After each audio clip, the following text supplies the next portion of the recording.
Thank you for checking out this week's sermon recap video. We've returned finally. It's been a little hiatus that we've had here to the book of Nehemiah.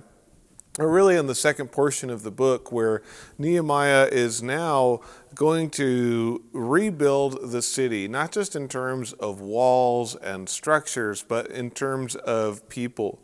And so what we see is Nehemiah really, he's got a glorious hope for what Jerusalem can be and what God has promised it one day will be. And he knows that in order to move towards that goal, there are certain characteristics that he needs to establish for the city and that he needs to look for within the kinds of people that he's going to put in charge. So he, as the city is concerned, wants this city to clearly be the city of God, a city where God is glorified and God is central. And so he actually has Levites and singers at the entryways into the city. Normally we'd expect to find those individuals at the entryway into the temple. But here Nehemiah puts them at the entrance of the city, indicating his desire that the city be a city that is a God-centered city, that is a holy city, and that God really play the main role in the life of the city. The people that he puts in charge, his own brother and Hananiah, they're described here, Hananiah is described as a man who is faithful. That's a characteristic of his attitude towards God and towards others. He's a reliable man, and he is a man who feared God. And we talked about how important that is to have a healthy and proper fear of God, and how that fear of God really puts everything else into perspective. When we realize how great and how holy God is, that's going to cause a level of fear. And then we realize that God has welcomed us and we are able to be near him. And therefore, if we maintain that reverence of God and his greatness and his holiness, nothing else is able to manipulate us. We are not going to fall prey to fear of man or fear of anything else because we know how great our God is. And so Hananiah is described as a man who keeps God in perspective. That's something I think we really need to do, especially right now. There are so many things that cause us to be anxious. There are so many things that cause us to be deeply concerned, and yet we need to remember to have a proper fear of God. Let God have his rightful place, and all the other things really pale in comparison to him. And that gives us confidence and the strength that we need to be able to be the kind of people that God has called us to be. Well, Nehemiah, he has a plan, his faith and his practical wisdom come together here. Nehemiah is looking for people who fear God, who trust in God. Just as he has demonstrated throughout the book, he's a man of prayer, he's a man of faith, and yet that has never stopped Nehemiah from also using practical wisdom. And so we return to that again, and as we continue to go through this pandemic and navigate the waters, as it were, which is very much uncharted territory for all of us, as Christians, we hold these two things together.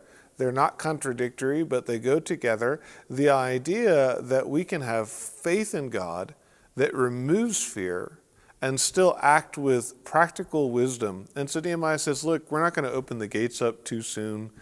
We're going to wait until the sun is high in the air. And there's a lot of wisdom in what he's doing given their circumstances. Well, that leads Nehemiah to be prompted by the Lord to consider the genealogies of people. And we'll look at that next week. We did also spend some time considering how everything that Nehemiah hoped for and was working towards was never totally realized in his own day. In fact, the book ends rather tragically, indicating that the hearts of the people had not yet fully been shaped and changed. But we look at how Jesus does fulfill what Nehemiah longed for. There will one day be a new Jerusalem, a heavenly Jerusalem that will come down, and it will be a place that's a cube like the Holy of Holies. It will be a city where God is present and his presence permeates all things all the time, and the gates are always open. We also talked about how we can't have any hope of ever having anything to do with that holy city if we are to earn our entrance there on our own merits. We don't deserve it. In fact, we would be the ones that contaminate it because we're not holy and we're sinful. And enter Jesus.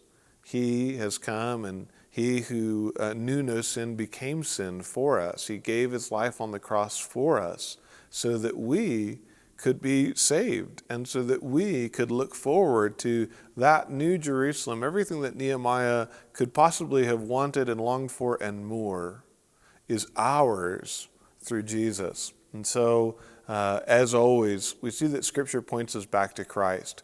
This week, as you go through the week, develop those characteristics that are fitting and becoming of the people who anticipate one day living in the New Jerusalem. Let's cultivate a proper and healthy fear of God in our life and allow that to cast out other fears and concerns so that we won't be manipulated by anyone and that we will be able to act in accordance with what we know is true from the Word. And let's look forward with joy and give thanks to Jesus because we have a glorious hope that awaits us, and He did all the work for us. Well, thank you for tuning in, and I encourage you to continue to check our Facebook site for updates and announcements and other short videos to encourage you. We have Bible study on Wednesday night, and we'll continue to live stream our services. We're certainly hoping that we'll be able to open our own doors, as it were, soon and be able to invite people back to service. But regardless, for the foreseeable future, we will be streaming our services for those who deem it most prudent to stay home, and we'll let you make that decision. And so you can continue to participate in worship online, and we'll let you know when the time comes to begin to gather again. We hope and pray that it's soon. Thanks.